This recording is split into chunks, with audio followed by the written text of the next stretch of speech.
Me!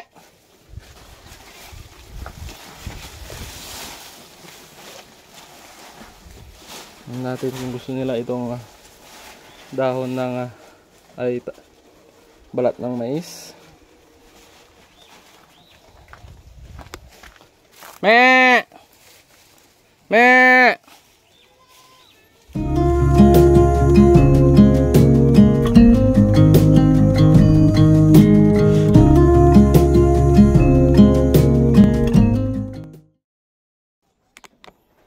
So, yun. For today's video, kuha tayo ng Madre de Agua. Pakain natin dun sa mga kambing. So, yan.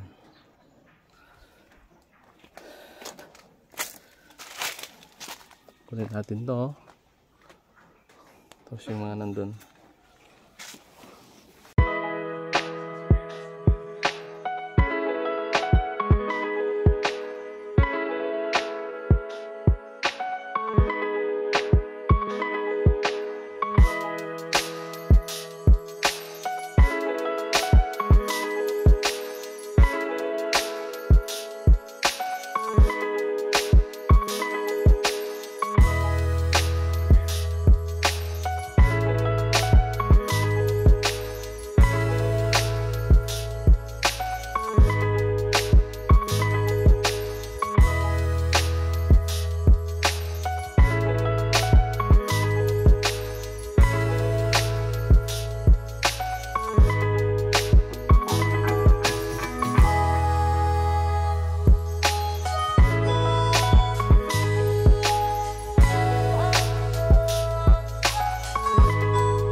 Yun, nandito na tayo sa ating mga alaga.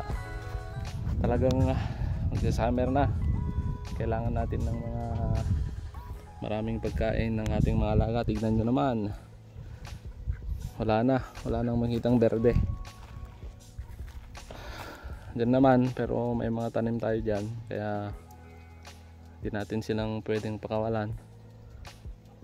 Nandyan sila, oh. Gutom na tong mga to. Hi guys, kumusta kayo? Kahit pa paano, pataba pa naman sila. Oh, bakit?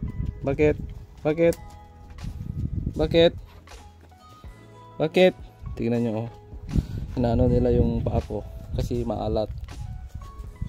Aray ko. Oh, sakit ng apak mo.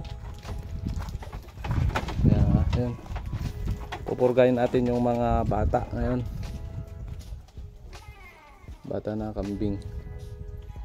Tignan mo. Hi bes. Yan yung may pinakamahamo sa kanilang lahat. Me!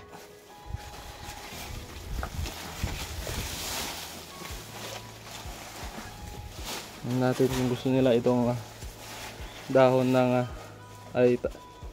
balat ng mais.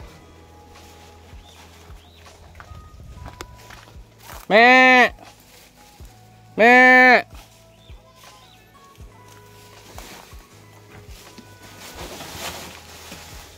Me! Me! Sino kayo dito? Me! Me! Me! Me!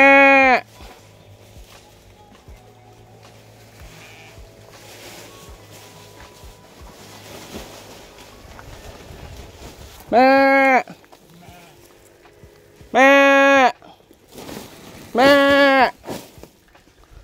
Ayaw nila. Tag pamumantoy.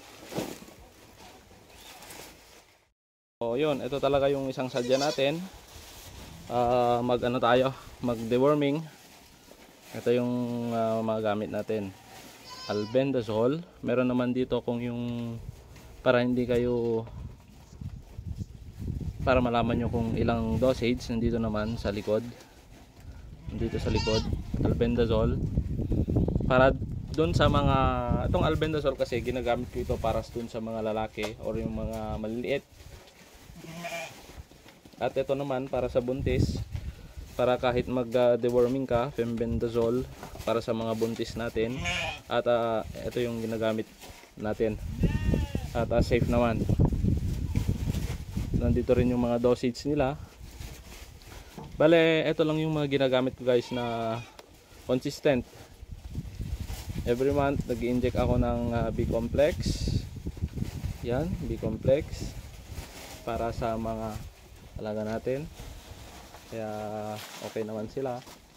Saka ito dapat talaga pinupurga natin sila. Kaya ngayon, kaninang umaga sana pero kararating lang natin.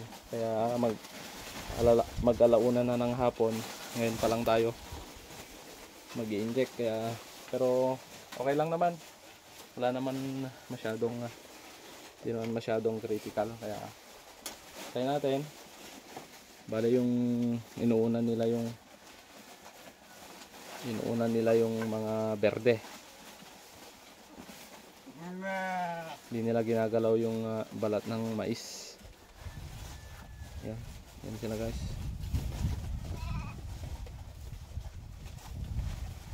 Wala na. Talagang gutom na sila.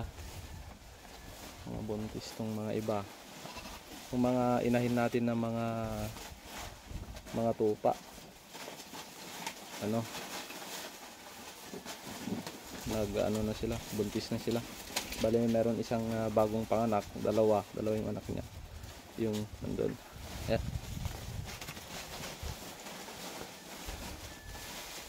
Nagtataka siguro kayo guys kung bakit nagsasama yung natin, karnero at saka kambing. Bale wala pa kasi tayong nun, isa pa lang yung paglagyan natin ng kulungan nila, kaya pinagsama ko sila. Pero hindi naman sila nag-aaway, pero meron tayong naka-separate na yung bore natin.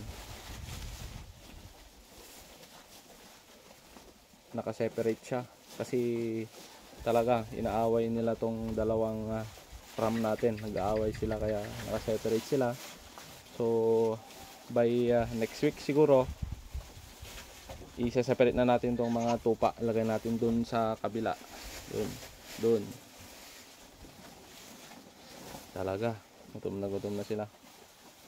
Pero yung may iba kinakain nila yung balat ng balat ng mais. Yun, kinakain nila. Try natin yung etong isa, pinag-anuhan ng reaper. Tingnan natin yung gusto nila. Lagyan na lang natin dito. Yan. Yung pinag-anuhan ng reaper yan. Ito naman, binalatan sa kamay. Mano-mano. Pero ito, yung kinain ng reaper. Tignan natin yung gusto nila. Hindi ko kasi alam na may mga damo na bagong kuha, kaya yun yung inuuna nila. Gusto nila guys, gusto nila yun. Mas maganda siguro kung meron pa yung next time lagyan natin ng molasses. Gusto nila guys,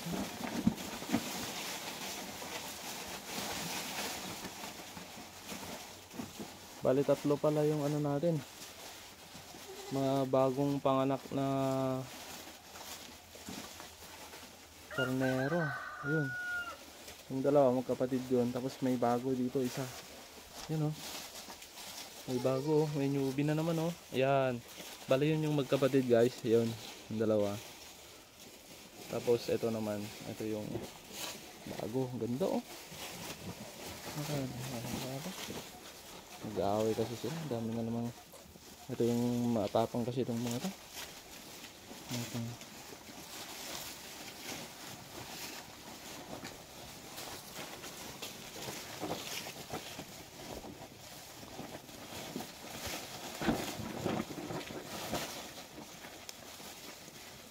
Parang nakunan to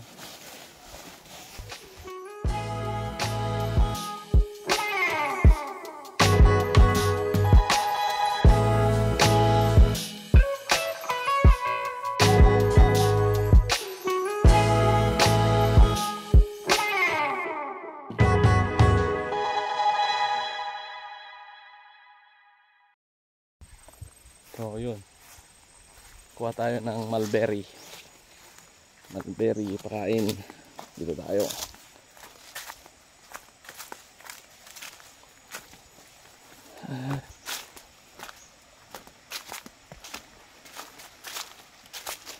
Bali may ano dito, creek. May creek dito. At may bukal dun sa unahan. Bali dito nakakonekta yung hose natin. Yan.